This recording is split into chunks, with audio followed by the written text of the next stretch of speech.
अमरावतीचे खासदार बळवंत वानखेडे यांना खासदार जनसंपर्क कार्यालय देण्याच्या मागणीसह महिला काँग्रेसचे जिल्हाधिकारी कार्यालय परिसरात आंदोलन करण्यात आले आहे। 20 दिवस उलटूनही खासदार बळवंत वानखेडे यांना कार्यालय न दिल्याने काँग्रेस आक्रमक झाली होती।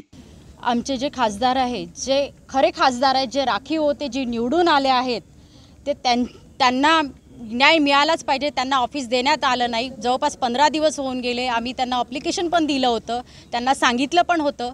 मागच्या खासदार ज्या निवडून आल्या त्यांना दुसऱ्याच दिवशी ऑफिस त्यांना ताब्यात देण्यात आलं। ह्या आमच्या बुद्धिस्ट व्यक्तीवर हे सरकार अन्याय करत आहे। असं का? कारण माहिती आहे का, बहीण